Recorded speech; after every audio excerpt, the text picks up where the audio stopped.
This is Risk Minds International. I'm Liz McKean, and with me is Eduardo Epperlein from Nomura International. Eduardo, in your view, what are the best practices for validating a global regulatory risk model? Yes, good morning, Liz.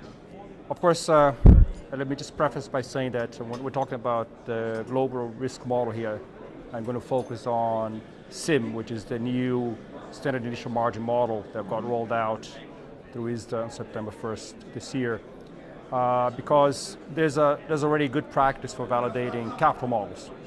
Capital models are normally validated by national regulators. They'll come into the bank, and there's a well-established internal governance for validating these models because they're all unique, they're all bespoke. I think the big challenge that we're facing this time around is that SIMM, as the word stands for, it's a standard model. It was designed by the industry as a common model for establishing how to collect and post initial margin. And because it's a standard model, it's a model that has to be the same for everybody. So the big challenge that, and we're still facing, we're still grappling with this today, is that you want to validate it in a way that is validated centrally, which has never been done before. So that's already the first challenge from the industry. How is the industry going to get together and validate something centrally? Now, we managed to achieve some of that by getting together through ISDA and having meetings where we then do what we call global backtesting. We all backtest jointly with appropriate confidentiality. So that took quite a while to get an agreement. For the industry to get together, because never before did the industry ever get together to design, let alone validate a common model. There was a lot of initial talk about you doing your own thing, but I think people realized it was not going to work. Now the next challenge we are now facing is that how do then regulators would face to a validation of a global model? First, because that now means that regulators would have to get together globally. So that it's happened to some extent, at least with the US regulators. We've had several meetings now in the US where all the US regulators got together and we talked about the model. And now we're talking about the validation of the model. Although there's still some interesting challenges ahead because, in fact, we're talking only about the US regulators now. And now the Europeans have finally also adopted a rule, which is going to be rolled out in January. So how would we interact with them?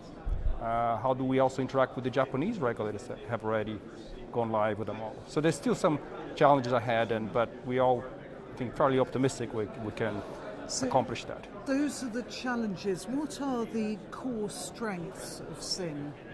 I think the core strength is the fact that it's a standard model. The fact that we managed to design a model that we believe is fairly simple, although not too simple enough.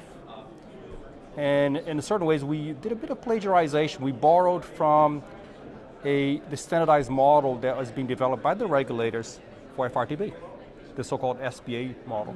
We actually borrowed that and adapted it for SIMM. So SIMM actually is derived from SBA. So that's why it's strong, because it's derived from a common model. It was actually well designed by the regulators, SBA. So we had a good design to start off with. And then key strength of that is that it's simpler to implement than ordinary capital models. So it'll be faster and it lowers the barrier of entry. I think that was something important for the industry. And so realistically, with these challenges still to be overcome, when do you think it might actually pass? Well, I think we'll never completely finish with all the challenges. I think like any model, we also believe the model evolves. So even though we call it a standard model, we're actually now in the process of doing the first upgrade of the model. So the model was rolled out in September, and now we're going through, and now we're kind of having to decide how we're going to maintain that upgrade going forward in synchronicity. Because basically we have a version that was launched on September the 1st that we all have to adhere to.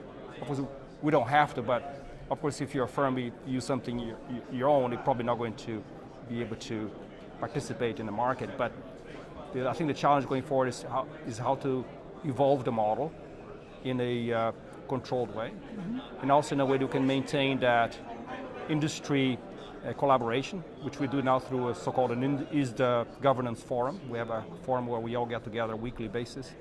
And then how we then interact going forward with the regulators. And also the reason it's going to still evolve is that we now, this year we're going to go to the phase 2, participants are going to join, so smaller firms, and so the population of users is going to grow and grow. So we need to also adapt as that happens. Okay. You've mentioned initial margin. What do the market requirements, what impact do they have on credit exposure? That's a very good question. Because the next, obviously, this was designed to reduce the counterparty exposure risk systemically. I mean, this idea is to reduce systemic risk to counterparty exposure. A bit like CCPs. CCPs was designed for that. So obviously, once you've reduced the exposure through collateralization, heavy collateralization, which is dynamically updated daily, the expectation is, yes, indeed, the counterparty credit exposure that you'd calculate today to the internal models would go down dramatically. The challenge with that is that it's a difficult calculation to perform because you need to be able to predict future margin dynamically within the counterparty models, counterparty exposure models. Now that will have to be designed and approved individually.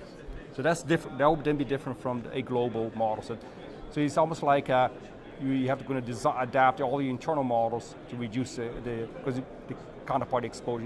In a sense, you can be trading off counterparty credit risk with a requirement with liquidity requirement. So, okay. But that trade-off has not happened yet but it's the next natural step.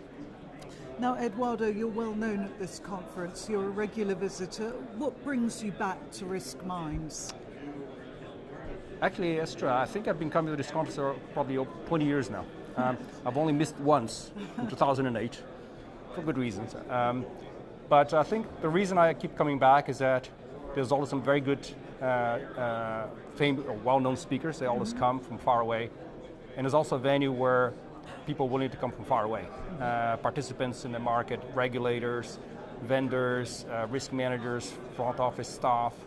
So it's, I think the numbers today are close to 600 participants, yes. So which is difficult to find because there's many conferences that on many topics throughout the whole year. It's a big industry, but this is the one that I think is the most important one, I think, from risk management perspective. So that's what keeps on bringing me back every year. Excellent. Thank you very much indeed, Eduardo. Well, enjoy you, your Liz. time here.